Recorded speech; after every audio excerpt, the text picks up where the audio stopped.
Good evening. We're back with another episode of the Lord of the Rings LCG Progression Series, and tonight is a lore and quest guide for the first quest of the Kaza Doom expansion, quest titled Into the Pit. You have been sent by the White Council to Moria to deliver a message to Balin and his dwarven colony. No one has heard from him in a while.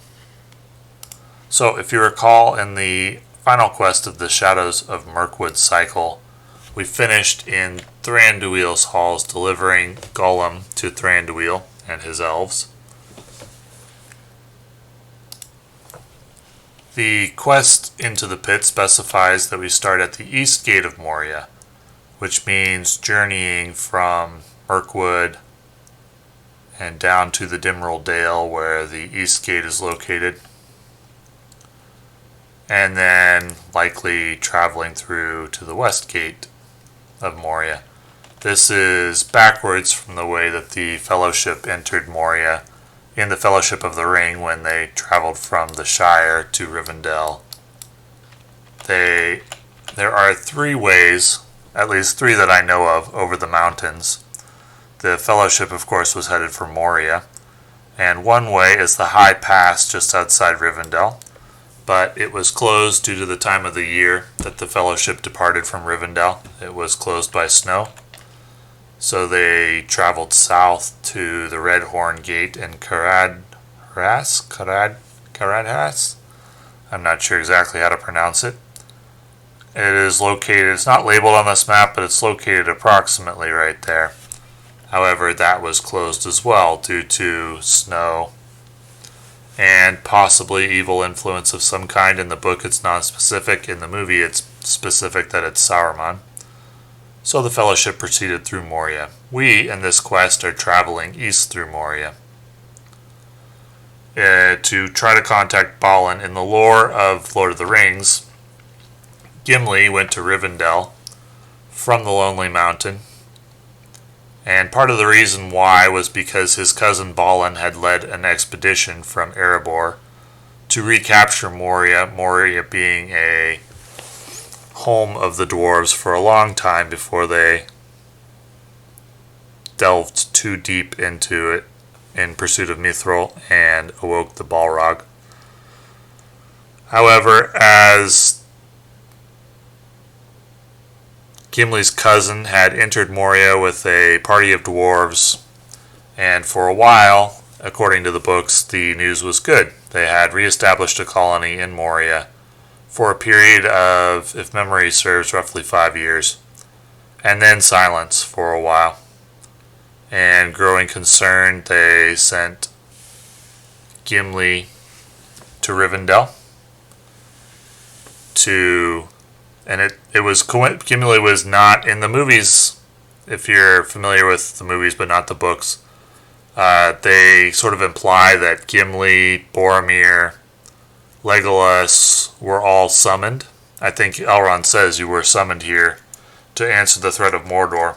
In the books, that was not the case. In the books, they all just happened to be in Rivendell at the same time by coincidence. And I believe Tolkien intended this to imply that there was an unseen force for good working in the world to counter that of Sauron.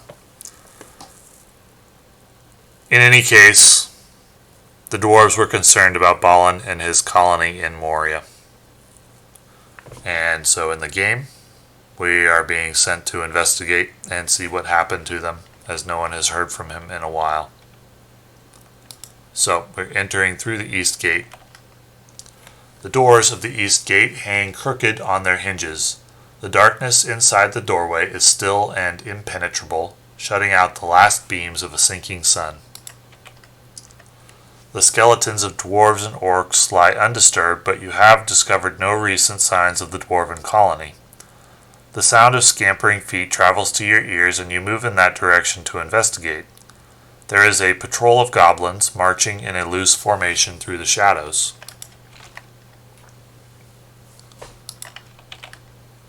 You have captured a member of the patrol and pressed the wounded goblin for information about the dwarves.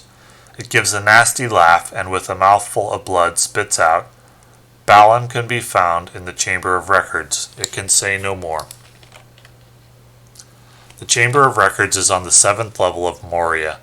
The way up is treacherous, and you are accompanied by a sense of unease and vague dread. So in the books, when the Fellowship was journeying through Moria, they were not exactly sure of the way, and they happened upon the Chamber of Records, which was above the gate that they were trying to get to, the East Gate. And they had to descend from the Chamber of Records to the East Gate eventually. They had a fight with orcs, which was portrayed in the Fellowship of the Ring, goblins, in the Chamber of Records, which is the location of the fight with the cave troll and the Book of Mazarbel, where they discovered what the fate of Balin was. So, in the quest into the pit, we travel through Moria from the East Gate up to the Chamber of Records. So let's talk strategy. In this quest, we start the encounter deck with the East Gate active, and we have a cave torch on one of our heroes to help with location lock. You can exhaust the cave torch to place up to 3 progress tokens on a dark location. Then you have to discard the top card of the encounter deck, and if that card's an enemy, you add it to the staging area. So you can get 3 progress on a location, but not without risk.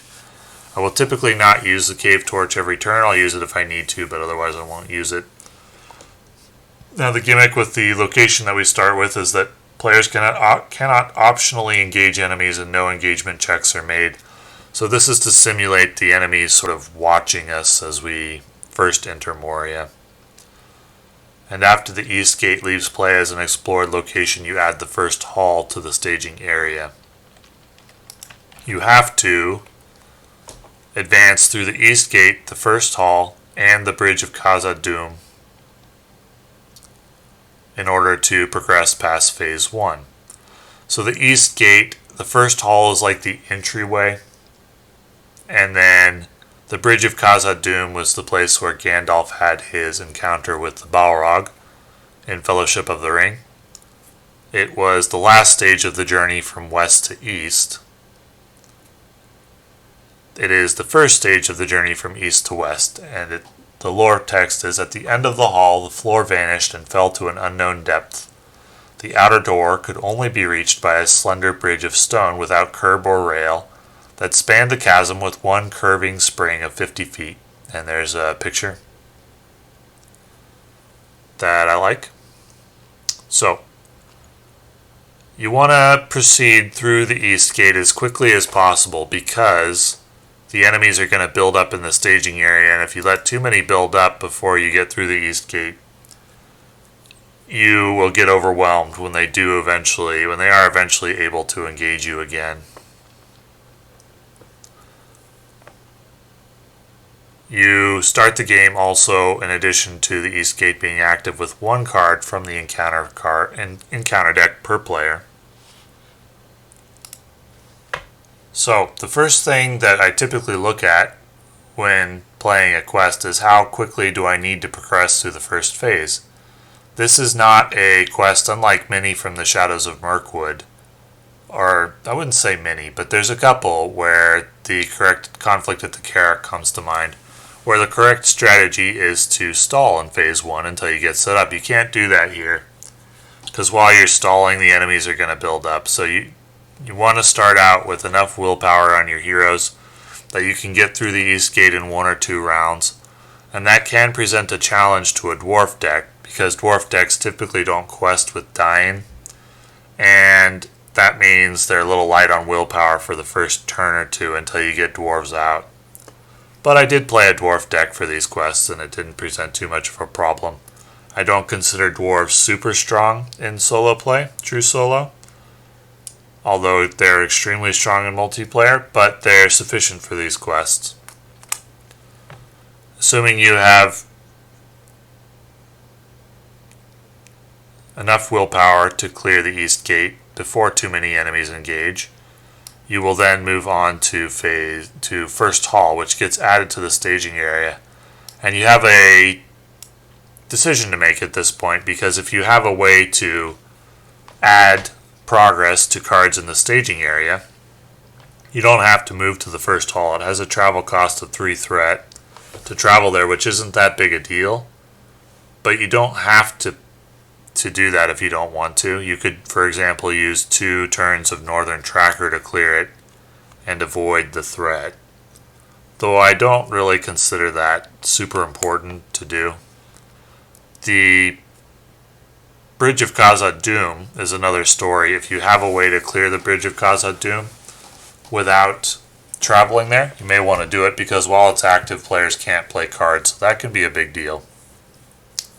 And it can be quite convenient to clear it through cards that can place progress in the active location, such as Northern Tracker. Or you can just move there and not play cards for 1 round. It's not too big a deal. However, you do want to clear out the staging area before moving to the Bridge of Kaza Doom, because when you move on to Phase 2, you have to search the encounter deck and discard pile for 1 enemy, and one of the choices, and if you're playing true solo there will be only one, must be the patrol leader. And the patrol leader is formidable. He is... Let's go ahead and find him here. A 4 attack enemy, and before he is dealt damage, you discard the top card of the encounter deck, and if it's an enemy, you cancel that damage. And there are a lot of enemies, so that's not unlikely. That's not unlikely to happen. I think I estimated it once at like 40%, but that's off the top of my head, so don't quote me on that. So he has only 4 health. One play of Gandalf could kill him. However, you may play Gandalf and then he doesn't die because he cancels the damage. And that's really annoying. So you don't really want to be engaging Patrol Leader with a variety of other enemies. So you want to rush through the East Gate, then slow down and clear out the staging area. Clear out whatever enemies built up while you were clearing the East Gate. And it's not super easy to slow down if you make this the first hall or the Bridge of Kaza Doom. If you make them the active location before you're ready, you may accidentally move on to Phase 2 and engage the patrol leader before you're ready. While you're in Phase 2, after an enemy is revealed from the encounter deck, discard it instead of adding it to the staging area. If there are no enemies in play, immediately advance to the next stage. So you have 2 options. You can either place 11 progress, or you can kill all enemies in play. Not all quests give you the option, especially as the game moved on. Many quests demand that you build a deck capable of questing and battling. This quest does give you the option. You're not forced into combat. It's encouraged, let's say. One of the buildup of enemies at the East Gate and the patrol leader entering play with only 30 threat. So it's not easy to just ignore him and place 11 progress and continue on your merry way, but you can do it if you have a way to tank the patrol leader or you just feel like sprinting through to the end or something. Once you're into Phase 3, heroes do not collect resources during the resource phase. So you want to be prepared to place the final 12 progress before entering Phase 3. And this sort of punishes you for ignoring the patrol leader, because he's going to be killing off your cards and you'd probably like to replace them with new cards if you're ignoring him. And Phase 3 makes it harder to do that, so it doesn't force you into killing the patrol leader, but it sort of punishes you for not doing it and makes the quest more difficult. So my advice is to construct a deck capable of getting 7 progress on the East Gate pretty quickly, and capable of clearing out the staging area of whatever enemies should build up while you're clearing the East Gate, hopefully only 1 or 2 turns. And then you need to be able to kill the patrol leader, and that's typically done with Sneak Attack Gandalf or just Gandalf. And then you hope for some luck in killing him. If you fail, then you can have Gandalf tank the patrol leader and attack, but it's hard to do that and continue questing, though it's not super hard. This challenge should be okay to play a Dwarves deck if you want to. I did, and I didn't consider it too challenging. So you can play a thematic Dwarves deck if you like. If you're struggling with this quest, there's a couple problem areas. Number one, you may be taking too long to get through the East Gate. This could be due to bad luck, or it could be due to low willpower on the heroes or not enough early game plays. The second area you might struggle is typically going to be when the patrol leader comes out, if you've advanced to phase 2 too quickly, or if you have simply gotten unlucky and had enemies pile up. For example, if you committed a lot of heroes or a lot of characters to the quest, but left enough room to deal with a patrol leader, but you didn't count on an additional enemy coming out of the encounter deck. Or if you fail to kill the patrol leader due to his damage getting cancelled. There's some annoyances in this quest. This Goblin Swordsman, if he is a shadow card, he gets added to the staging area. I believe the first time we've seen that mechanic in the game. So it's kind of a surge mechanic for the enemies, like a Goblin Surge, if you ever played Lord of the Rings TCG. Not TCG, CCG. There are some locations that can be a big deal. Sigil Mineshaft requires you to place progress on it by raising threat. If you don't want 5 threat against you in the staging area, you can get location locked potentially, but although Cave Torch is there to help with that. Dwarves do struggle a little bit with willpower early if you're playing a Dwarves deck, and Watchful Eyes can be a pain in the neck, and you kind of need some way to deal with that. So, I would not go without Gandalf against this quest. Not that players usually do at this point in the game. And if you're struggling with the first part, consider adding heroes with more willpower. But that's about all the advice I can give for this one. Once you get through the East Gate, I would say don't rush through the first hall on the Bridge of Kaza Doom until you're prepared to deal with a patrol leader, either with a play of Gandalf or with tanking it and 7 damage. And you may have to account for the fact that you might have to try more than once to kill it. And you can get unlucky because it can get a shadow card of like a swordsman that gets added to staging. Then you can get another orc for the encounter card. And then if you fail to kill it multiple times and get multiple enemies, you can get overwhelmed at this phase of the game, which is by design. So there's only so much you can do to prepare, but so far as you can, don't advance to phase 2 until you're prepared to deal with the patrol leader, but do proceed through the East Gate as quickly as you can. That's about all I can say about the strategy for this quest. So, thanks for watching.